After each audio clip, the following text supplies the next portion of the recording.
오늘은 바이러스 발생에도 불구하고 일본의 1분기 사망자 감소라는 블룸버그 뉴스를 소개하겠습니다.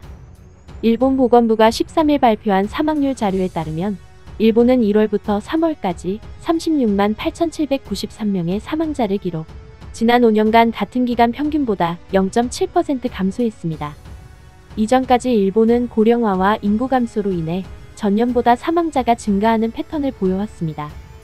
일본은 7개 주요 민주주의 국가 중 감염자가 가장 적었고 관련 사망자가 가장 적었지만 비교적 낮은 검사량을 가지고 있었기에 이번 발병이 보고된 것보다 더 심각했을 수 있다는 의문이 제기되었습니다. 일본의 데이터에 따르면 감염병에도 불구하고 그전 패턴과 다르게 1분기 사망자는 증가하지 않았습니다. 화면의 그래프를 보시면 검은색 선이 2020년의 1월에서 3월까지 매달 사망자 수입니다. 2019년 사망자 수는 빨간색 선으로, 2015년부터 2019년까지 평균 사망자 수는 파란색 선으로 확인할 수 있습니다. 특이하게도 감염병 확산 시기인데도 사망자 수가 오히려 낮습니다. 유럽의 집계를 보면 감염병 유행 기간 동안 유럽에서는 15만 9천 명 이상의 초과 사망자가 발생했는데 말이죠. 좀 더 자세한 데이터가 필요해 지방별로 나온 데이터를 찾아봤습니다. 화면 속 그래프는 2019에서 2020년 3월달 단일년 변화와 전년 대비 장기적 비율 변화 2011년에서 2019년을 나타낸 것입니다. 점들이 많이 찍힌 막대 그래프가 2015년에서 2019년 3월달 비율 변화입니다. 그리고 검은색 막대 그래프가 2020년 3월달 단일년 변화입니다. 그래프의 맨 왼쪽을 보시겠습니다. 5년 전 일본 전체 평균 비율 변화와 2020년 일본 단일년 변화를 비교하니 심하게 차이가 보입니다. 효고현과 홋카이도의 데이터도 전에 5년과 비교했을 때 심하게 차이나네요.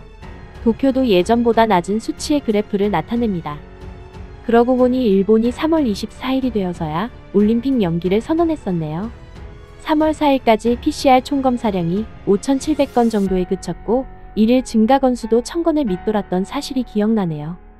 유독 일본 첫 분기의 데이터, 그 중에서도 3월이 이상하게 느껴지는 건 우연이겠죠?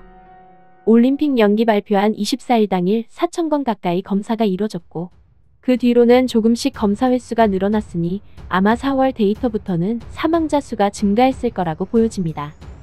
그런데도 아베 신조 총리는 전국적인 비상사태를 종식시키며 감염자 수가 줄자 바이러스 통제에 성공했다고 선언했습니다. 도쿄 지케이대 의대의 분자 역학과 우라시마 미스요시 교수는 1분기 사망률이 줄어든 것은 계절 독감의 확산을 늦추는 데 도움이 될 수 있는 보호마스크 사용 증가 등 감염을 막기 위해 취한 예방 조치 때문일 것이라고 말했습니다. 그럼 교수님께 이런 질문을 드리고 싶습니다. 마스크가 원인이라면 왜 특정 지역에서 심하게 차이가 나는지 설명 좀 해주시면 안 될까요?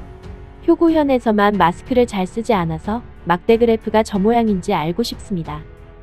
그럼 블룸버그 기사를 읽은 외국인들의 몇 가지 댓글을 살펴보겠습니다. 일선 요양원 직원들한테 들은 얘기인데 이들은 지난 1월부터 계절성 독감에 경각심을 갖고 있었어. 2월이나 3월 감염병의 위협을 느껴 예방적 위생 대책을 강화했어. 결과적으로 그들은 올해 독감과 관련된 건강 문제를 덜 겪었지. 실제로 떨어지는 숫자가 가장 이상한 부분이야. 올림픽이 공식적으로 연기된 날부터 도쿄에서의 사례 수에 대해 다시 돌아가서 보기에 유용해. 이 정부로부터 어떤 숫자가 나오든 고지고대로 믿지 마라. 현지 당국은 매일 감염병 사건 세부 사항을 통해 팩스를 보내고 있대. 어처구니 없는 일이다. 간단히 몇 개의 댓글을 살펴봤는데요. 아이러니하게도 일본에 살고 있는 외국인들은 열심히 관련 자료들을 분석하고 있는데 일본인들은 별 생각이 없어 보였습니다. 그들이 좋아하는 분석과 데이터는 지금 발휘해야 하지 않을까요? 이상 허리슈TV였습니다.